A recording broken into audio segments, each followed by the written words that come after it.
Oke, Assalamualaikum warahmatullahi wabarakatuh. Dalam video ini akan dibahas mengenai kegiatan maturasi. Jadi maturasi itu merupakan proses pematangan gonad. Kalau pada betina itu gametogenesis, kalau pada jantan itu spermatogenesis. Ya, silakan teman-teman buka modulnya. Di modul itu sampel ikan yang kita pakai itu ikan komet. Ikan komet itu berarti jenis termasuk cyprinid. Kenapa kita pakai ikan komet? Karena ukurannya kecil dan proses maturasinya relatif cepat dan tidak terlalu sulit. Maksudnya tidak terlalu sulit ini dia tidak terlalu terpengaruh terhadap lingkungan dan cuaca. Ya, pertama dalam video ini yang akan saya jelaskan itu mengenai alat dan bahannya. Bahan yang dipakai, pertama, ini pakai tangan nih biar ada sesuatu yang kelihatan. Pertama, bahan yang dipakai jelas ikan komet. Ikan kometnya ikan komet betina pulisalin. Nanti ada videonya di hatchery setelah penjelasan yang ini. Ikan komet yang dipakainya ikan betina karena dalam proses maturasi ini yang lebih sulit itu pembentukan telur ketimbang pembentukan sperma. Jadi banyak faktor yang berpengaruh terhadap pembentukan telur. Kalau sperma itu relatif mudah, apalagi untuk jenis cyprinid. Ya, ada beberapa jenis ikan yang sulit pembentukan spermanya, khususnya ikan-ikan air laut. Oke, sekarang kita lanjut lagi ke proses maturasi ya. Jadi maturasi itu proses pematangan gonad. Dalam ikan betina, proses yang pentingnya itu vitalogenesis. Ya, organ yang berperan pentingnya itu selain hati ada hipofisa dan pituitari. Sekarang kita jangan terlalu banyak membahas itu, kita balik lagi ke alat dan bahan. Bahan yang tadi dipakai itu pertama ikan komet betina, terus kita ada pakan komersil, ya ini pakan biasa. Ini pakan apung, kita pakainya 781 yang min 2 ini kalau nggak salah. Ini ya satu pakan. Terus kita akan perkaya pakan ini, kita enrich dengan bahan yang membantu atau mempercepat proses maturasi. Ada banyak sebenarnya ya. Jadi bahannya ini diharapkan akan menstimulan dari hipofisa dan pituitari untuk memproduksi hormon GTH lebih banyak untuk mempercepat proses maturasi, untuk meningkatkan proses vitalogenesis. Bahannya macam-macam ya. Kalau di modul itu ada tepung otak sapi. Nah, ini tepung otak sapi ya. Ini otak sapi yang sudah dikeringkan. Kebetulan ini dikeringkannya dengan metode freeze dryer. Freeze dryer itu pengeringan beku, jadi dimasukin ke dalam vakum, suhu minus 80 derajat. Nanti dia di dalam vakumnya itu udaranya dikeluarin dengan suhu 80 minus 80. Jadi dalam vakumnya itu minus 80. Ya ini tepung otak sapi. Kenapa pakai freeze dryer? Kenapa pakai metode pengeringan freeze dryer? Karena metode pengeringan freeze dryer ini tidak akan merusak kualitas dari bahan baku. Kalau otak sapi ataupun testis ataupun bahan apapun yang kita mau ambil nilai tertentu ya, zat tertentu yang mudah rusak bila terkena panas atau suhu tinggi, jadi kita pakai metode pengeringannya freeze dryer. Ini kebenaran otak sapi juga karena kita mengharapkan hormon yang ada di sini yang terkandung di otak sapi, makanya kita pakai metode pengeringan freeze dryer. Ini sepertinya videonya akan lumayan lama ya, jadi wayahna akan saya usahakan sesingkat dan secepat mungkin. Otak sapi ini susah kering dan susah ditepungkan. Pasti bakal ada yang gerinjul kayak gini. Gerinjul itu apa ya? ada yang bentuknya keras seperti ini. Kenapa dia susah kering dan susah dihaluskan? Karena dia ini lemak. Jadi apa-apa yang bentuknya lemak itu bakal susah kering dan susah dihaluskan. Ini juga yang sudah halus, alhamdulillah udah ada. Jadi kita pakainya untuk kegiatan praktikum, untuk mengenrich pakannya agar mempercepat proses maturasi itu. Ini ya, tepung otak sapi. Ini juga ada untuk komersilnya. Ini sama, untuk mempercepat proses vitalogenesis, mempercepat proses maturasi pada ikan. Ini mengandungnya, di sini ada tulisannya vitamin E 50%, yang 50% lagi nggak tahu, nggak ditulisin di sini. Jadi vitamin E ini diharapkan akan mempercepat atau membantu proses maturasi pada ikan. Jadi hal yang penting dalam proses, bentar ya, saya jelasin lagi bahan yang lainnya. Terus kita butuh pelarut dan juga pengikat, perekat. Untuk pelarut dan perekatnya saya mau pakai minyak ikan ya. Bisa juga teman-teman pakai CMC. Ini CMC itu binder perekat, atau pakai jenis perekat lainnya kayak tapioka boleh, atau pakai putih telur juga boleh. Kalau di modul pakai putih telur. Yang penting si bahannya ini bisa larut ya, yang penting bahannya bisa larut, terus bisa nempel nanti di si peletnya. Jadi yang kita pakai itu pertama pelet, tepung otak sapi, pelarut dan perekatnya, minyak ikan, alatnya kita nanti pakai timbangan ya, buat nimbang ikannya, buat nimbang peletnya juga. Terus kita pakai ini buat nimbang hormonnya juga sama. Terus nanti kita pakai ini adalah gelas ukur buat ininya, minyak ikannya. Pakan yang kita pakai 1 kilo ya. Hormon yang kita pakai kalau di modul itu kalau nggak salah ada 60, 50, 40, 30 sama kontrol. Kalau untuk video ini kita pakainya 50. 50 ini untuk 1 kilo ikan ya. Untuk proses maturasi patokannya bisa per kilo ikan atau per kilo pakan. Kita pakainya per kilo ikan. Jadi nanti diharapkan 50 mg si tepung otak sapi ini mampu mempercepat proses maturasi dari 1 kg ikan komet. Dari 1 kg ikan komet. Nanti untuk pembandingnya kita ada yang kontrol, yang dikasih hormon ini, nanti kita bedah. Misalkan sebulan lagi atau 3 minggu lagi, apakah kondisi telurnya sama atau beda? Apakah telur dari si komet yang dikasih makan dengan tambahan ini lebih baik atau tidak daripada yang kontrol? Sama kayak kegiatan praktikum bioper, kita lihat diameter sama tingkat kematangan telurnya. Diameter, tingkat kematangan telur, terus kita lihat TKG-nya, terus diameternya udah ya tadi saya sebutin, terus kita lihat fekunditasnya dan lain sebagainya, sama pokoknya kayak bioper. Oke, langsung kita mulai saja prosesnya ya. Saya rasa tidak terlalu sulit, penjelasan saya juga sudah cukup tadi. Ini sebagai bahan untuk mempercepat proses maturasi ya, mempercepat, ingat. Oh ya, proses maturasi itu yang penting dalam pemeliharaan ikan itu terpisah, pemeliharaan induk ya, terpisah antara pemeliharaan jantan dan pemeliharaan betina. Terus juga yang mempengaruhi proses maturasi itu ada di lingkungan sama kebutuhan sumber nutrisi. Lingkungannya itu lebih ke suhu.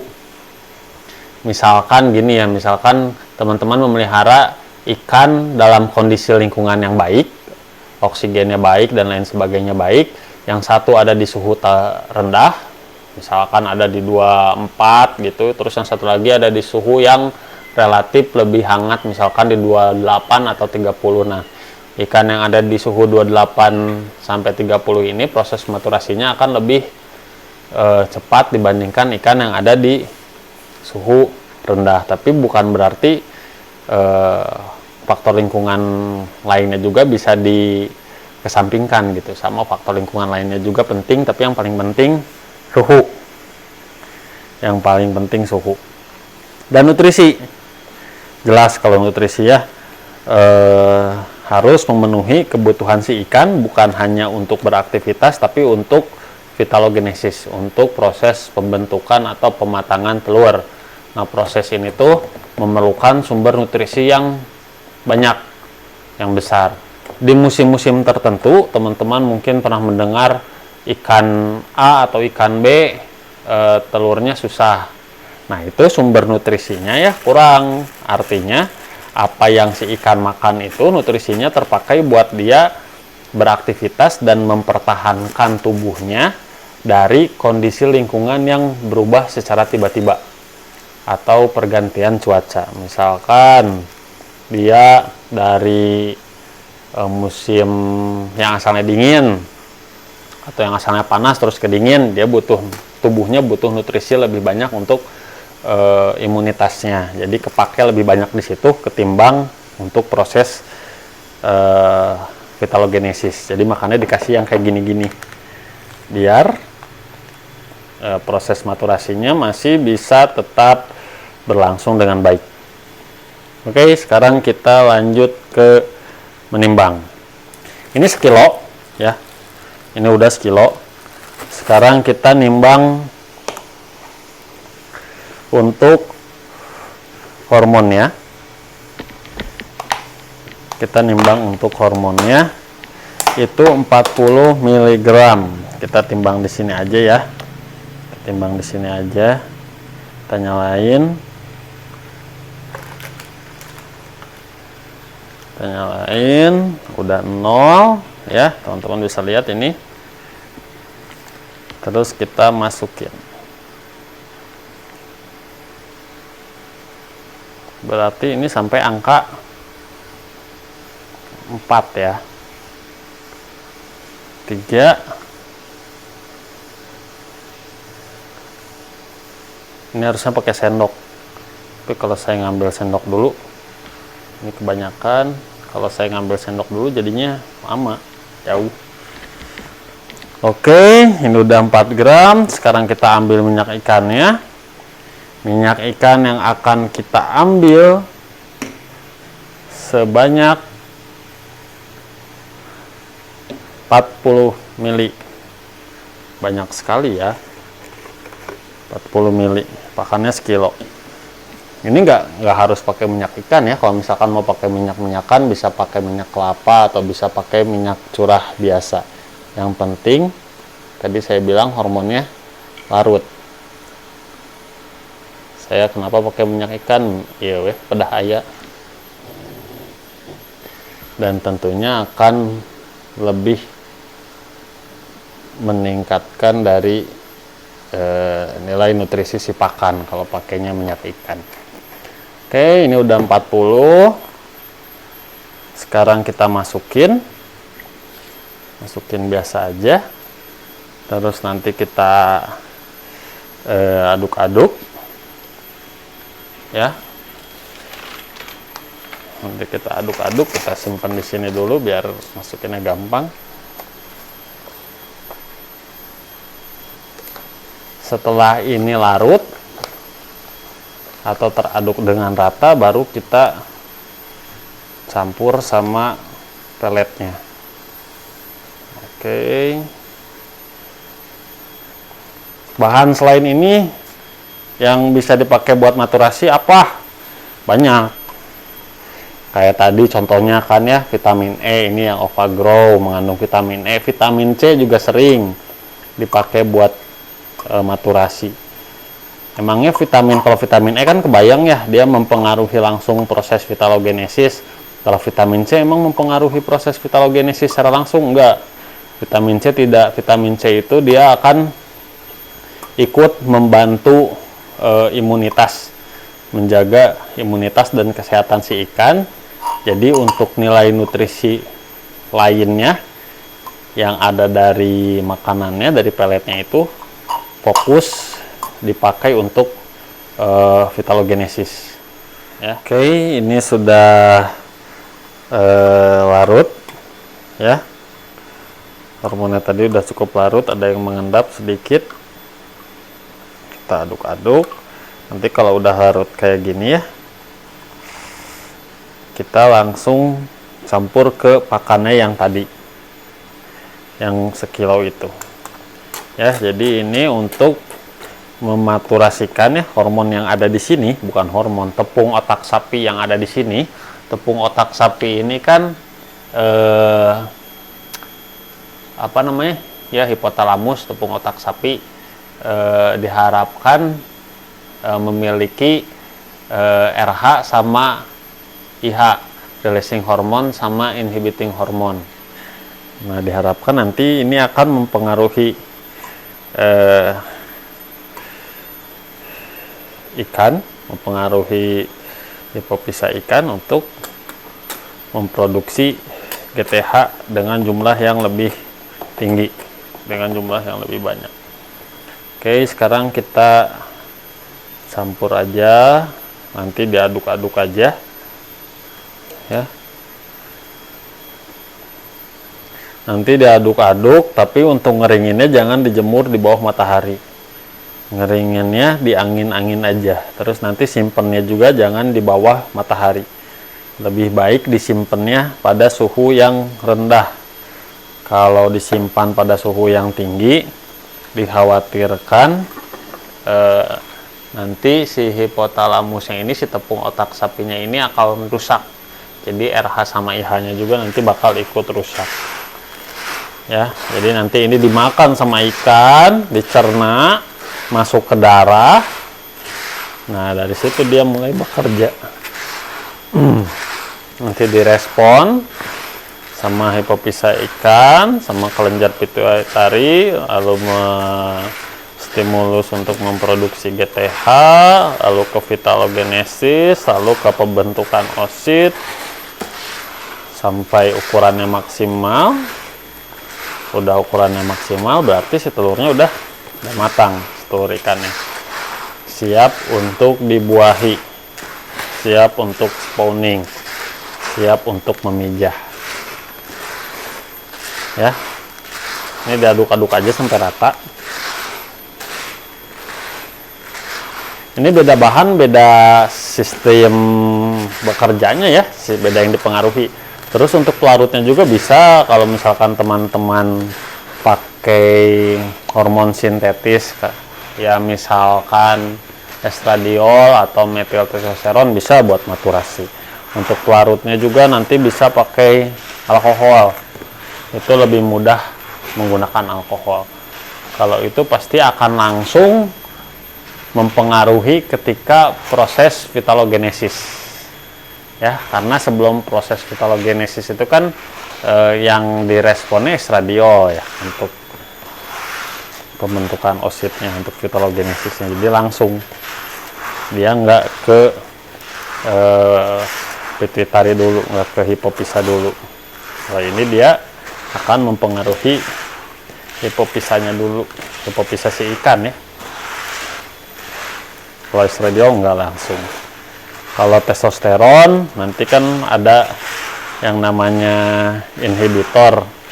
Nah, nanti si testosteronnya di dalam si ikannya ini akan berubah menjadi estradiol. Nanti sama, balik lagi ke vitalogenesis langsung. Kalau ini enggak.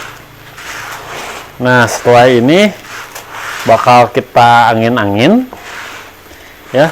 Di angin-anginnya saya biarkan saja di sini. Saya akan membiarkan di sini sambil sekali-kali diaduk sampai dia benar-benar kering. Ini kan masih kelihatan ada butiran-butirannya yang basah, ada butir-butirannya yang agak kering ya. Coba kita deketin. Nah, ada yang masih agak basah, ada yang masih kering. Ini harus benar-benar teraduk dengan baik biar rata. Kalau misalkan tadi itu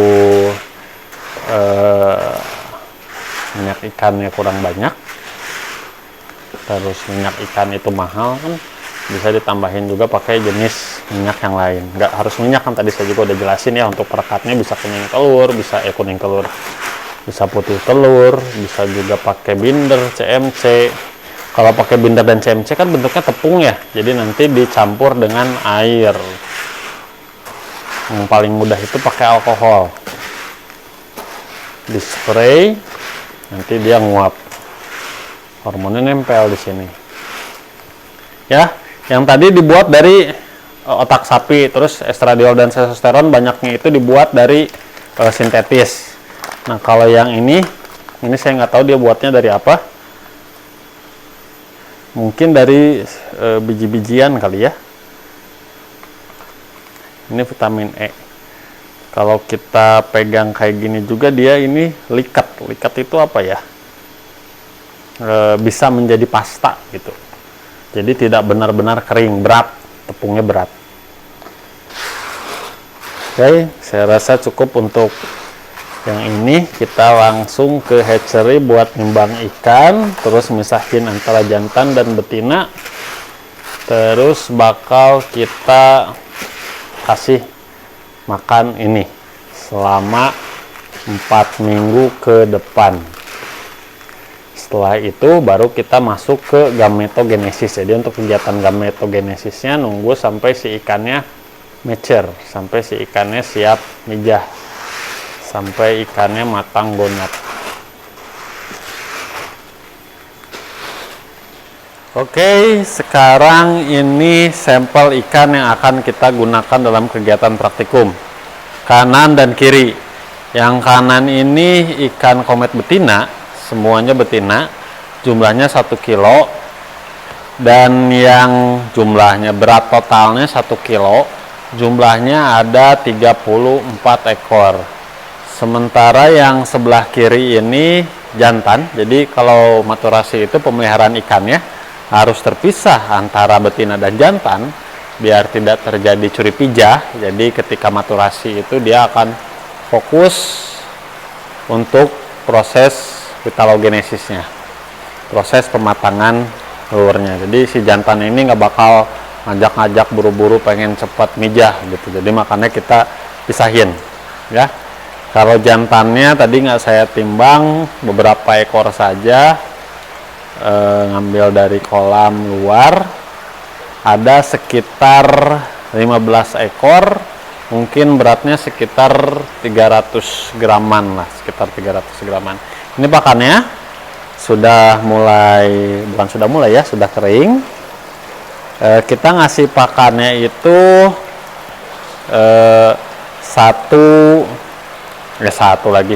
Kita ngasih makannya frekuensinya 2 atau 3 kali. Jumlahnya biasanya kan orang untuk induk itu atau untuk ukuran pembesaran itu sekitar 3% ya. Kalau saya mau pakainya sebanyak 6% satu hari. Jadi untuk kegiatan ini kita pakai pakannya sebanyak 6% ya. 6% saya ngasihnya 2 kali. Ngasihnya pagi dan menjelang sore. Saya ngasihnya antara sekitar pukul 9 sampai dengan pukul jam 9 dan jam 4. Jam 9 sama jam 4 sore. Saya kasih jam 9 3 gram dari 1 kilo, 3% dari 1 kilo.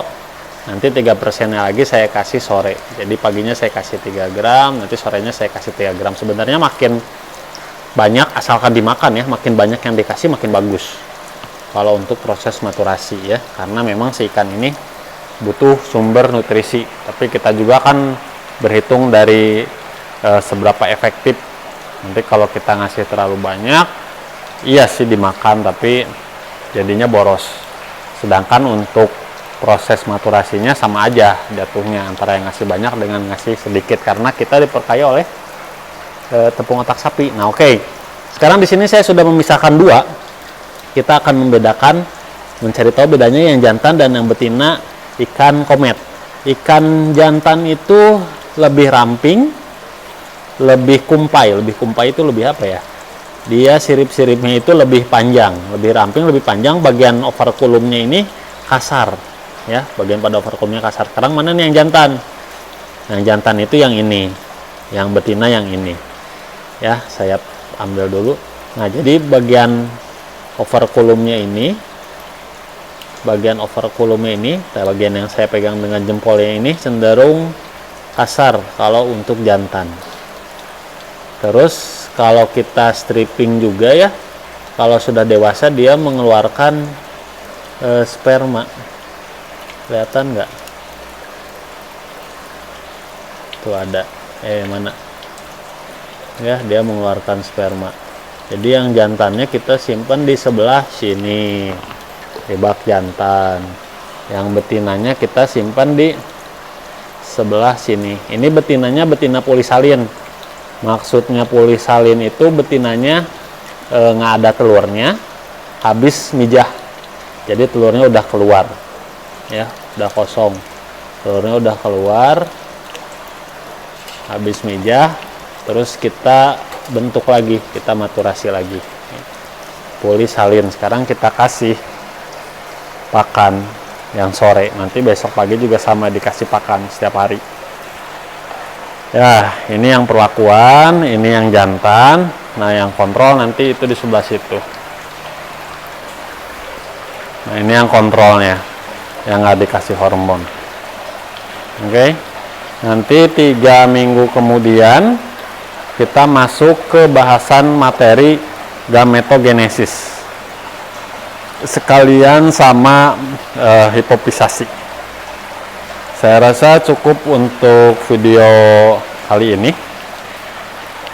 Untuk bahasan maturasi, selanjutnya bisa teman-teman tanyakan di Google Classroom untuk yang bertanya. Oke, sampai jumpa pada video-video selanjutnya. Terima kasih atas perhatiannya. Wabillahi taufiq wal hidayah. Wassalamualaikum warahmatullahi wabarakatuh.